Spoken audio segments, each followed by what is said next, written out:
Hello everyone! Today I'm here to talk about our gold medal, back-to-back title that Brazil just won this morning, and I'm so excited. I'm so happy because of it. It was amazing game.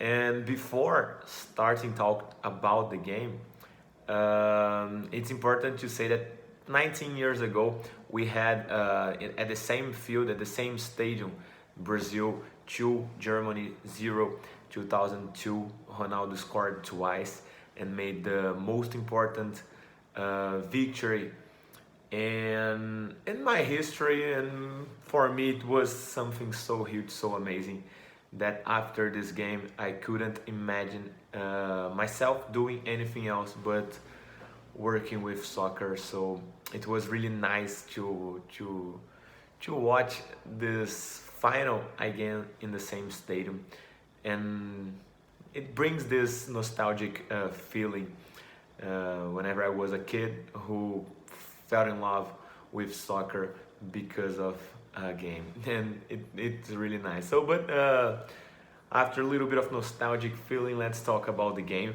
Um, Matheus Cunha came back with Richarlison in as forward, so Jardine started with them two together all the way there in front of the midfield line, with Claudinho coming back to the left side where he could create a few chances with Arana, where they played really well together. They matched really good. They created a really good pair there, a really good couple.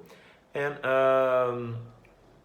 as it happened in the first game against Germany, Jardine saw that their defenders used to play in a high line, so he created this idea again, putting Richarlison and Matheus Cunha trying to attack the space behind the last line, behind the defensive line of the Spain. And it worked really good again. We could create a few chances with this idea, with this opportunity. And we're gonna talk a little bit more about this whenever we get in the second half, because it was when it happened a lot. But in the first half, we had a pretty good first half for Brazil. We started with Spain having more possession, uh, but Brazil could balance around 15 minutes after Diego Carlos saved a really good chance that Spain had after the goalie. The ball was already almost in the line when Diego Carlos could save it. And whenever we got around 40 minutes, we had a PK, but Richarlison couldn't score. He missed the goal, and it was 2-0. Whenever we were almost finishing the first half in the 45, Arana and Claudinho created a good chance from the left. Claudinho crossed the ball to the second post, where Dani Alves passed it back to Matheus Cunha. He had amazing receiving and cleared three defenders to make a good shot and score 1-0 in the ending of the first half. Whenever we come back to the second half, the Spanish coach made a few subs, and Jardine didn't do anything. He was staying with the same idea. But what was happening in the first minutes were really good for Brazil, because we started finding those passes behind the last line. In the first 5 minutes, Brazil created two amazing opportunities, two really good ones. One, Richarlison even shot in the post, in the crossbar. But after it, Spain started balancing the game, balancing the situation, and starting to create more and more.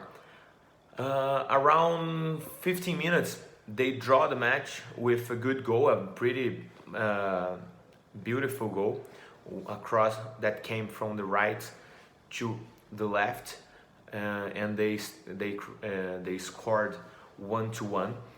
And after, we could feel that Brazil were a little bit tired. The players were being really tired, and Jardine wasn't changing. He didn't want to change at that time.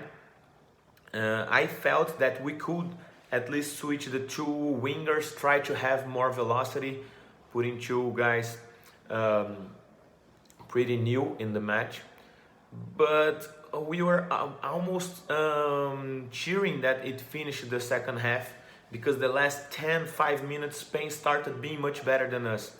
So it was I was feeling like that. I wish the second half finished a lot there, and then we could go to the overtime. And it happened. We came to the overtime, and then Jardine made the first sub. He only did he took Mateus Cunha out to put Malcolm. Malcolm came to the side, to the left side, and he brought Claudinho closer to Richarlison. And it started working really better because we had velocity in the side corridor. We could have a Malcolm who is a lefty playing in the left side, so he could create a lot of opportunities and trying to cross the ball to Richarlison. But Richarlison wasn't in a really good day. He couldn't score today. And after that, still not changing too much, but it came the second half of the overtime. And then Antony had a great long pass to Malcolm. He was so fast in that play that he came behind the defender, he could steal the ball and score the 2-1.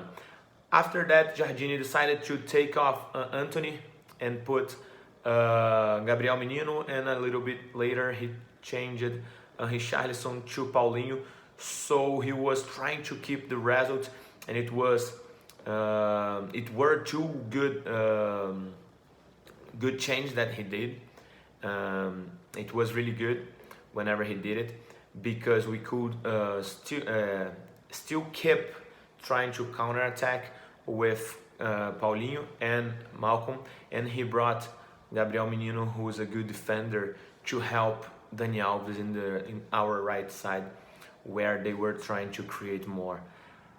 And we could keep this result. It was amazing whenever the game was finished.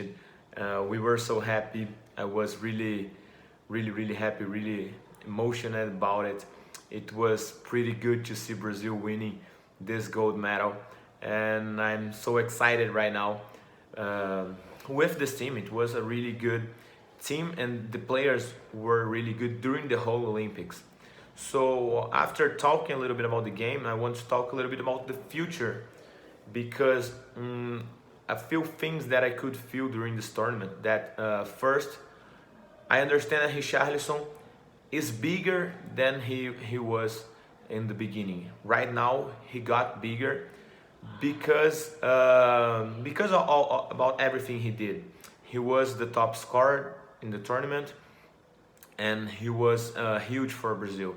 We also have Arana, the left defender, who was pretty good the whole tournament. He was amazing, and he is a good opportunity, a good chance for the main team.